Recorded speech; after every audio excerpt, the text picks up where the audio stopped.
Okay, you could start whenever.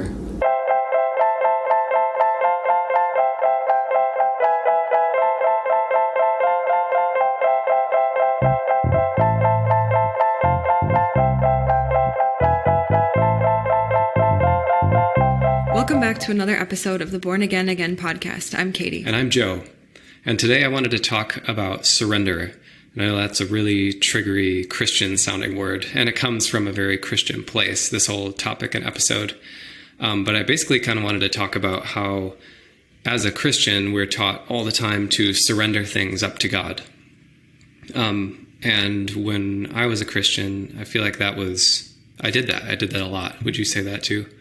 Yeah, I would say so. It always gave me like a bit of a cringe to hear the term surrender. Yeah. And I think even now when you suggested that you wanted to talk about this, I was like, no, I don't want to talk about this Christian word and this Christian way of life, because I think that there's just a couple words that I feel that as Christians, and I don't know, as Christians now, there's like a monopoly on, and they're sort of tainted for me, and I can't bring them into my world now. But what are some of the other ones? What about like accountable, holding accountability? Yeah. Oh my God. Yeah.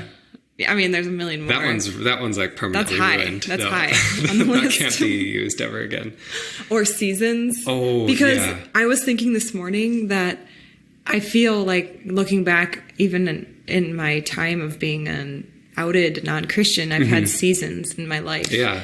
But when I hate hearing myself think it in my head, not even just say it out loud, but like when I think, right now, this morning, I was thinking I'm in a season of reset. Yeah. I feel like I'm resetting a lot of things, but I'm like, no, I would never in a million years ever say that to anyone else but you or all of you people listening. Hello.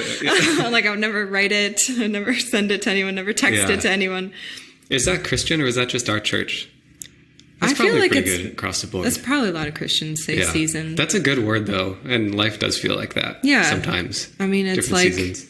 We have seasons in nature, and I feel like I love that when nature reflects your life. Yeah, that's true. Okay, let's get back to the cringy word on hand. Surrender. Surrender. Yeah. So for you, what did that mean to surrender things up to God when you were a Christian?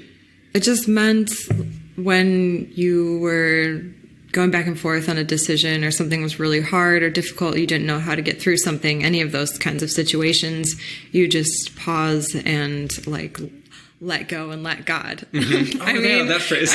Let go and let God. We jokingly say it now to remind ourselves to just, be light or whatever, just let go. But surrender is that really ultra typical Christian word that just means basically letting go of the struggle against uncertainty. Yeah. Basically. Yeah, that's a good way to put it. Yeah. I felt that a lot. And I think when I was a Christian, I really tried to make it a practice of surrendering things up to God.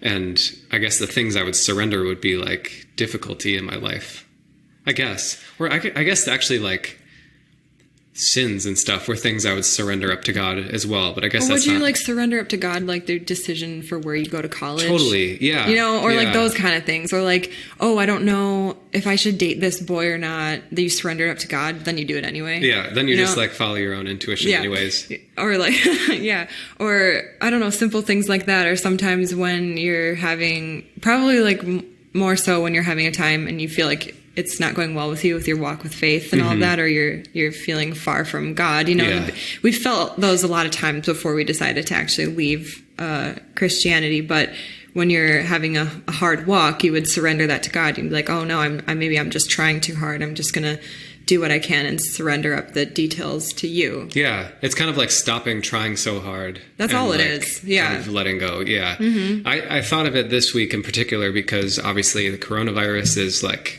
dominating the news and dominating the world, I guess. And it makes you feel helpless. I don't know. I feel like just completely helpless here. I feel like I'm not allowed to be happy or try to be happy or try to find peace. Like I have to always be like concerned because people are always like saying you shouldn't like everybody's suffering, or people in these countries are suffering, or I don't know. Do you feel like that? Like when there's like a mass hysteria, like I'm not allowed to find any kind of happiness. Yeah. And I think the part of the reason is because everything is uncertain. Like nobody really knows what's going on. Nobody knows what's going to happen next. Nobody knows even how to find out what's going on. I feel like we're getting some picture of reality in terms of like what's coming through the news and, you know, how many cases there are, and we should stay inside and we should self-isolate and all of that. And that's great. That makes sense.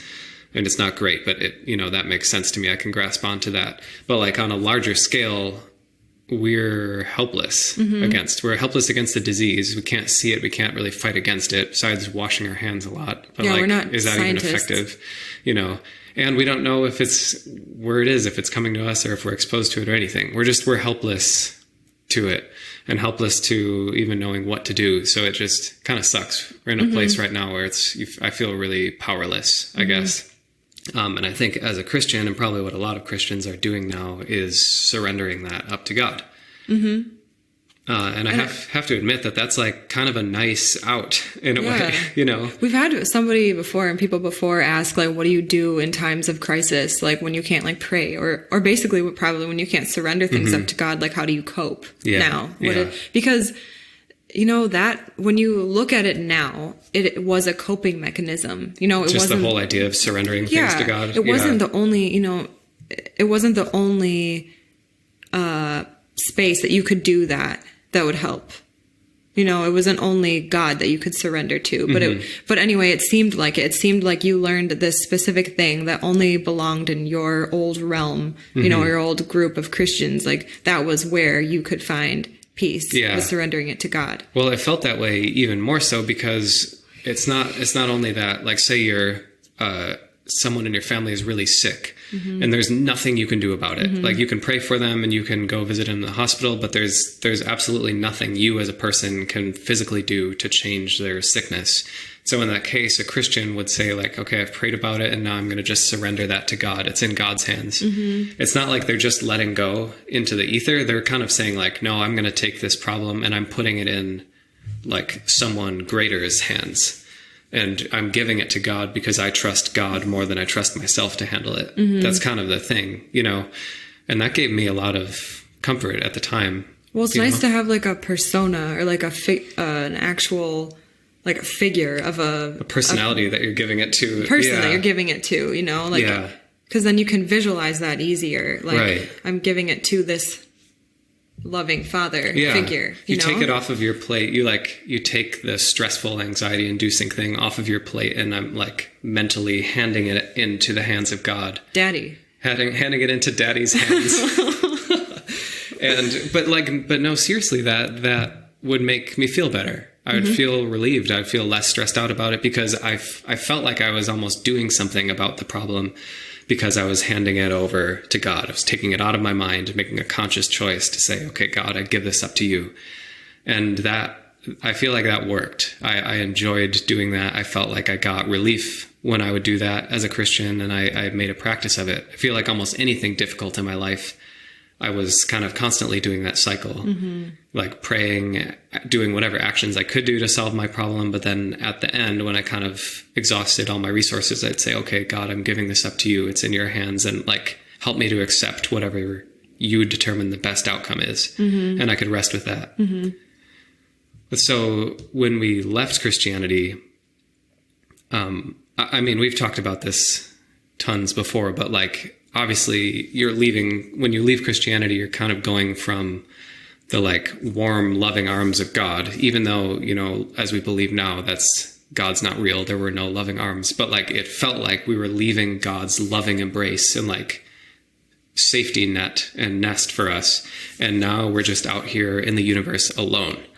And of course there's like freedom that comes with that. And there's a lot of benefits that come with that. But one of the big downsides was that I felt like everything that's happening to me in my life is kind of like all 100% on me now. It's like completely up to me to do it because I don't have anybody to give this problem to anymore. And that's hard. That's super hard. Thankfully in the last 2 years, I feel like we haven't had like major crises in our life in terms of like people being sick or you know, something like that, that would be extremely difficult. But I mean, we have had hard things we've gone through. Yeah. And big stressful life things and all of that. And it was really hard going from being a person who kind of had like that safe place where we could kind of dump our really hard problems onto and at least get some temporary relief from like the stress and anxiety of that because we felt like God was handling it. It's hard to go from that to just like going to just you being alone in the cold, barren universe, feeling like the weight of the world is on your shoulders.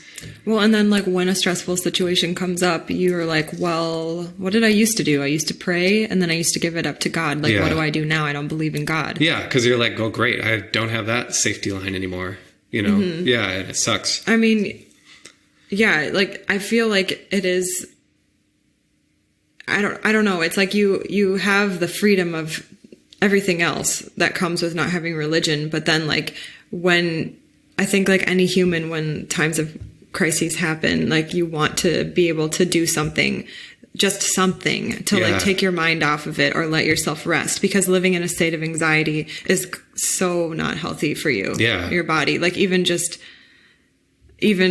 I don't know, even just like what's actually going on in your body. It's so bad for you and all of like the cells to be like in a constant state of stress. Bathed in cortisol all the time, freaking out and stress. Yeah. That's super unhealthy and it's unsustainable. I saw you smiling before. Did you think that I was going to say part of our meditation? Living in anxiety isn't loving to you. And what is it? What else? I don't remember. Something like that. We listened to a meditation and he's always like, you pick like a, I don't know, what is it? Just like a feeling that you don't want to feel anymore, that you've kind of been addicted to, and you kind of like say to yourself, it's not loving to you. Yeah. And that's true. Oh, and no one and nothing is worth it. Yeah. Yeah, that's what it is. But that's true. You know, those stressful thoughts aren't loving to you, but they're hard as heck to get rid of. No, yeah, it doesn't mean that you can just like change them. You immediately get them out of your brain as soon as you say that. Not at all. Mantra. Yeah. But I think it is like really helpful to recognize that like, we've talked about this before too, like in Stoicism, the idea is that there's only two things in the entire universe that you can control. You can control your actions, what you do, and you can control your thoughts. And so that's kind of what we've been working on with this meditation Katie and I have been doing every day, is basically just changing our thought lives and kind of catching ourselves when we're thinking thoughts that are unloving or thinking thoughts, or rather like caught in thoughts that are unhelpful to us. Kind of just trying to bring awareness to that and potentially changing our patterns of thought. But yeah, so stress and anxiety is kind of like a big one. I think a lot of us deal with stress and anxiety, and especially in times like this when like incomes are up in the air and we don't know like if we're going to have our jobs, and the economy's freaking out because of all of this and the coronavirus, and people might start dying soon. And, you know, there's a lot of big unknowns. And especially now I'm feeling particularly helpless in the face of all of these big problems. And it just makes me remember back to when I was a Christian and feeling like, at that time, I thought that I kind of had that stuff under wraps in a way. I didn't have to stress out about it so much because I could give it up to God and I could move on in some capacity. You know, what's interesting is it's the same, we're living in the same world, the same life that we had. It's not like just all that's happened is your perspective shifted, but you were able to feel calm just giving it to God. Yeah. You know, so why, you know, I mean, I know that we try to do this, but why not find something that you can surrender to now? Yeah. You know, why not put that into practice? Right. I think like one of the things that I didn't really want to hear when I first left Christianity was that you do learn good habits growing up in a faith-based family. You didn't want to accept that. I don't want to accept that because, because it's like hard because, we come from, I mean, it's black and white. We came from like a community of people who think in black and white. So now that you're done, you kind of want to be like, done. Everything's bad.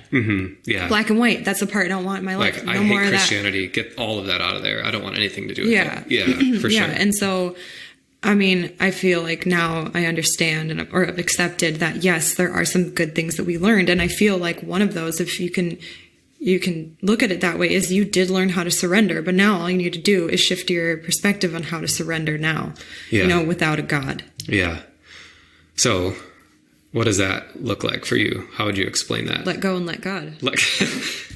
That's actually funny. We joke about that a lot. We say that phrase pretty often, but I think that the sentiment behind it is actually a good one because just purely logically, if you look at your life and the problems that are inevitably going to arise in your life, there really are only two things you can do. You can control your actions and you can control your thoughts. And so if you have some hardship in your life, go ahead, you should do everything you can do to combat that thing or change it or try to get the most favorable outcome.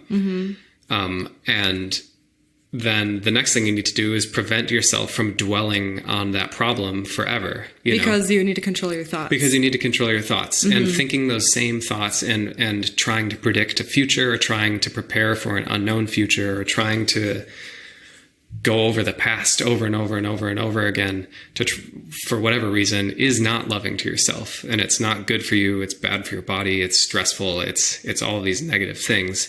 And the worst part is that all of that thinking about your problem isn't actually going to change the problem at all.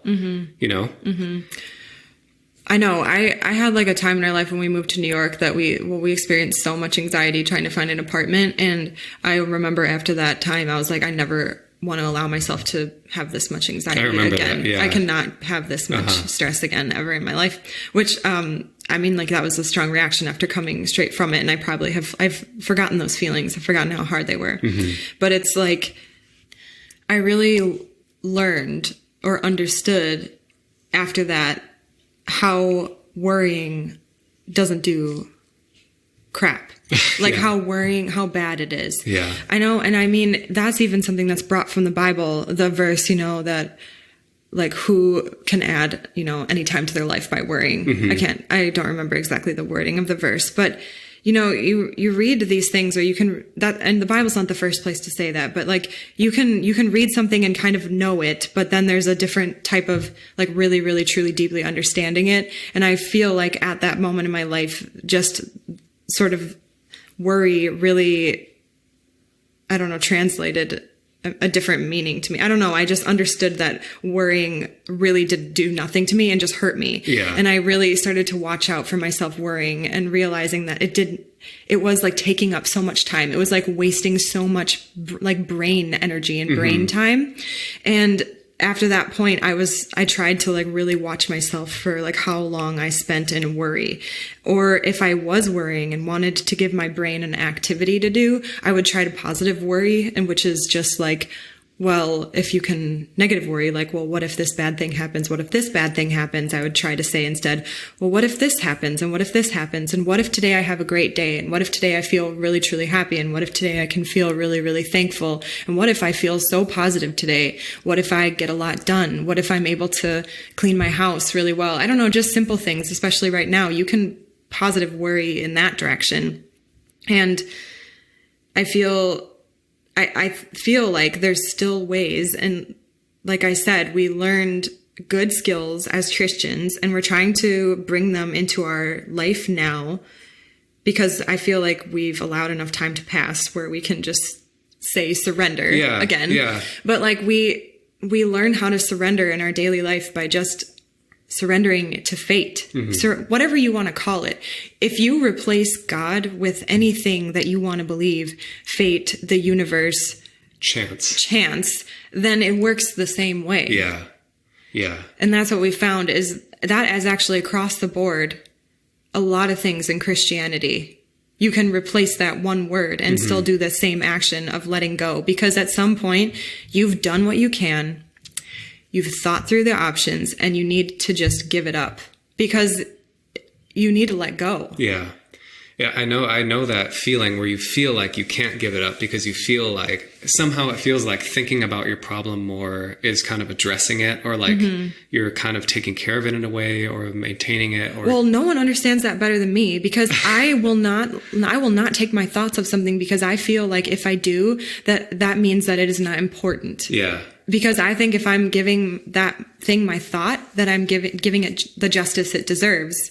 You know what I mean? But where you place your attention is where you place your energy. And so you can give attention to things that are negative, but you can give them a positive attention, and you can also give them a negative attention. Do you know what I mean? And so you want to make sure that you keep the things that are important to you important, but you need to like think about them in a non-stressful way. Yeah. It's like such a fine line. Yeah. And it's really confusing.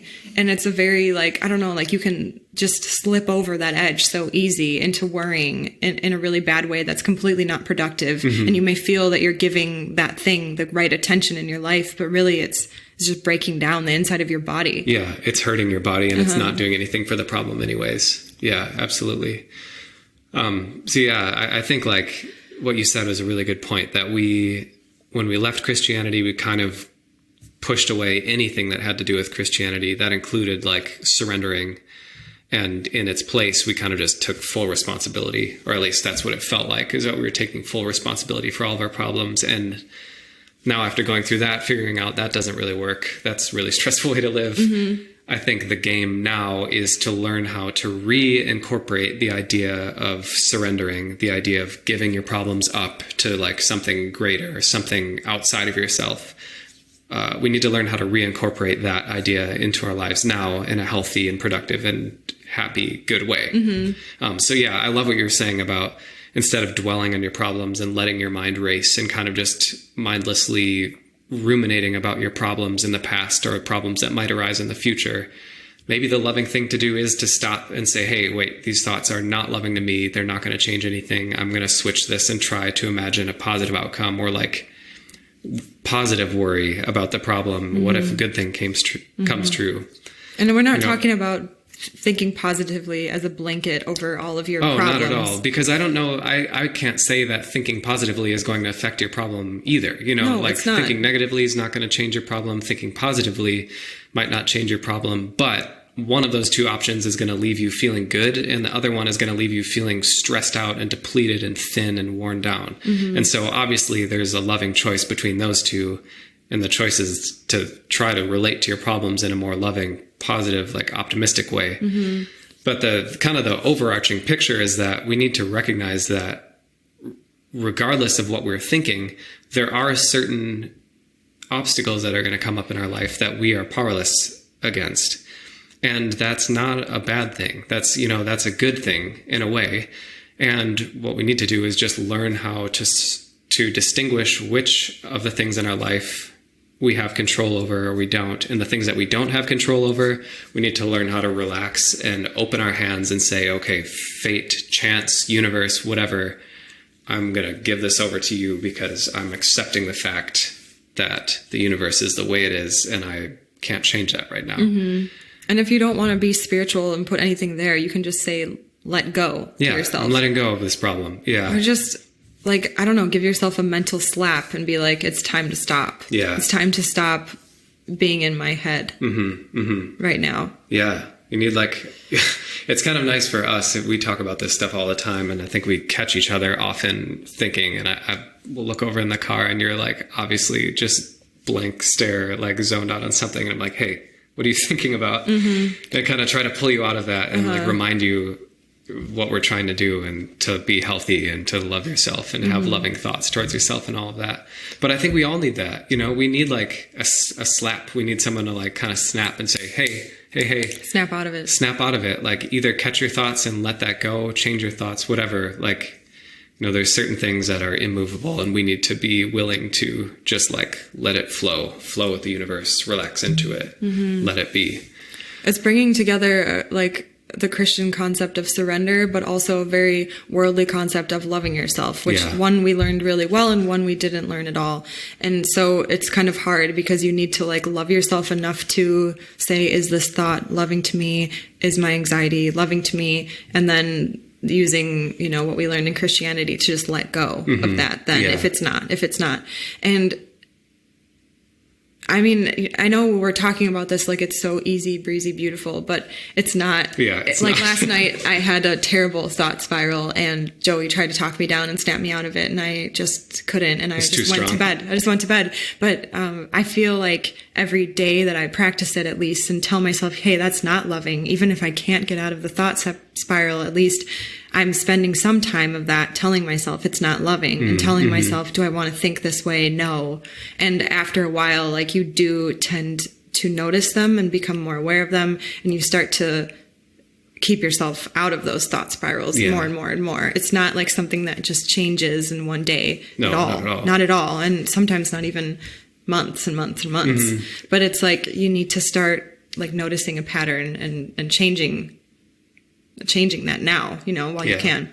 It's worth mentioning too. I think that this is all really nuanced, and there's a fine line between taking responsibility for stuff in your life versus surrendering stuff in your life. Mm-hmm. Because I think just like everything, there needs to be a balance. I think it'd be really easy to go swing one way into the relaxing, letting go camp and say like, you know what, the universe is just going to do what it wants to do and it's going to move on. And like, I'm just going to kind of sit back and relax and let it go.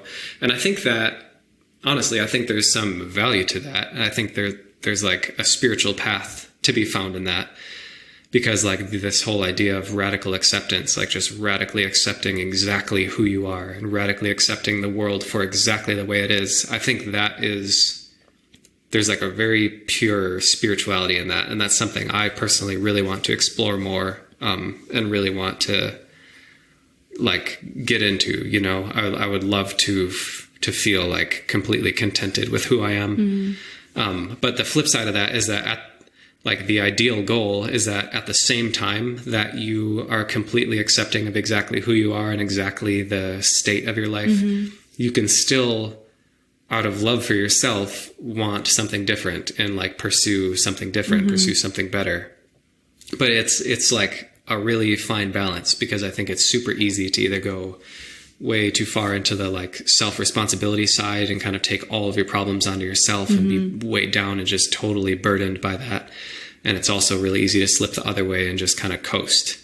And so the key is in finding that balance. And I'm not claiming to have found that balance for myself, but I think I can recognize better now than I used to be able to times when I've swung one way or the other. Mm-hmm. I feel like right now I've swung too far like into the self-responsibility camp. And mm-hmm. I really want to work on like accepting the state of my life exactly how it is and loving it for exactly what it is. Because it's like, it's foolishness to push against it, because it's like you're pushing against reality. You're pushing against the present moment by saying like, oh, I hate the way things are. Well, it's like the universe is saying to you, okay, you hate the way things are. Who cares? Like, that's the way they are. What are you going to do? Mm-hmm. So yeah, it's a balance. Haven't figured it out yet, but are working on it for sure. Mm-hmm. Yeah, we're definitely working on surrender. I think that like, that's something that I really struggle with. I always swing towards the more like self-responsibility, because that's what I always did in Christianity. And I think that's just the kind of person that I am. Mm-hmm. And it's hard when right now I'm saying like, oh, I need to surrender more, because it reminds me of being a Christian. And mm-hmm. that's like how I always felt. I needed to surrender. And it's like a subtle mind shift that I have to remind myself, is that I'm not surrendering to a God who needs to be appeased, who needs love.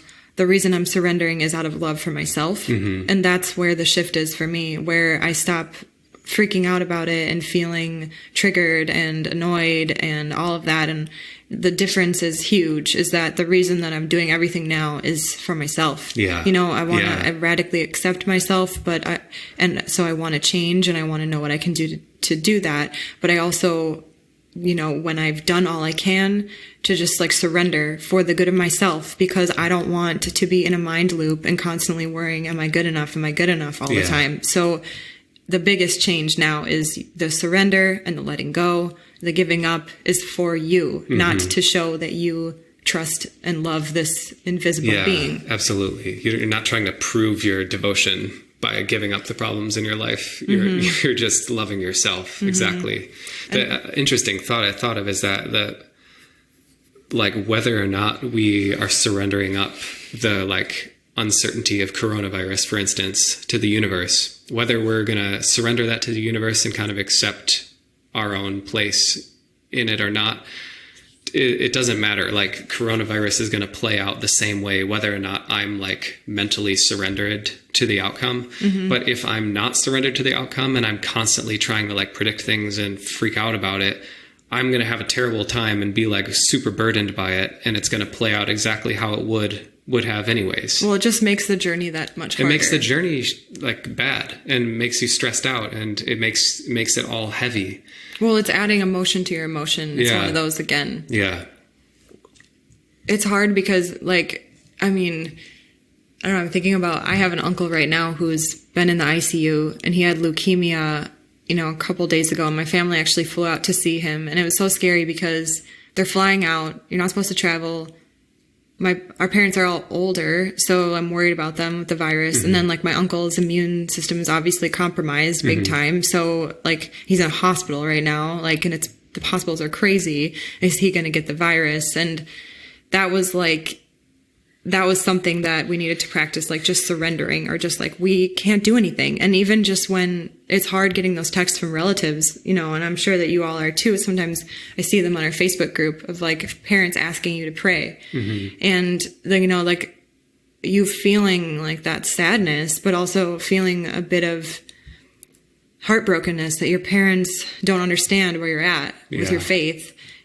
But they don't know what to do, and they're just asking you to help in the way they understand. So it's like a big resistance to, or you have to really resist, like being like, I don't pray anymore, or, to hurt them, but just, I don't know, just like send back love. Yeah. And I don't know, all you can do is surrender. And like what we do sometimes instead of praying is we meditate and just like, I just get centered.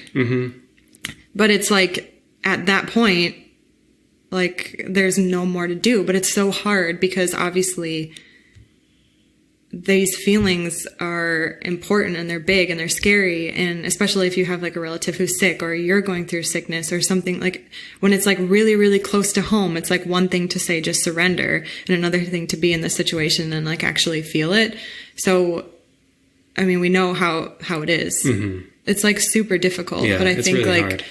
Keeping that in your mind that like you're surrendering to love yourself because you don't deserve to be in constant stress, no matter your situation. And like at some point you need to just let yourself live life and do all you can, send out all the love you can, meditate and get grounded, but like find some type of enjoyment, like live your life. I think that's big for me because I tend to feel that I can't be happy if there's something bad going on. They don't deserve it. Yeah. But if everybody goes into a mope, then there's no one's going to be ready to problem solve. No one's going to be there for other people who are down. And I don't know, that I think that's another big thing that sometimes we work on in meditation, is that your meditation isn't like just for you. It's for everyone. If you are able to be like a grounded, healthy person, then you can affect people around you as well. Yeah. And so that's another thing that I think like we as Christians maybe like tend to feel more selfish. Like if we do things for ourselves, self-care and all of that, which isn't selfish, but you need to like remember that if you're taking care of yourself and if you're surrendering, you're letting go, or whatever you want to call it, you're going to be better equipped to help the others around you. Absolutely. And that's like something, then there is another thing that you can do to help. That's like practically improving the issue, potentially. Yeah, for sure. I mean, we all need a friend to lean on, and we all need someone to like lift us up. And I mean, that's like so great to have. So like if you can get your life in that place, and if you can practice like anything that we're talking about, you're better equipped to do that. Yeah, right. Yeah, that's good. I want to just acknowledge that all this stuff like sounds great and it sounds good and sounds like, oh yeah, that's easy. Let's just start doing that and it'll all get better. And I recognize that things are really tough, and especially if you have even extra harder things going on in your life, sickness in your family, or financial issues or whatever. These things are difficult, and I don't want to minimize that in any way, and don't want to say that this is like some magic cure-all for all of your problems. But I think overall, I kind of just wanted this to be a reminder that there are only a few specific things you can control in your life. And I think it's really, really worthwhile when you're sitting around stressed out about an issue, especially one that you've been stressed out about for a long time. It's worthwhile to recognize what things you can control and what things you can't control, and make it a deliberate practice to like take a few breaths, sit down, and mentally just try to let go of the parts of your problems that you don't have any control over. I think it's a really good life practice. It's something I want to get better at. It's something that I think we all could benefit from getting better at. Mm-hmm. Yeah. It's true. All right. We'll wrap up there. We hope you guys are all safe and staying healthy, and we'll see you next week.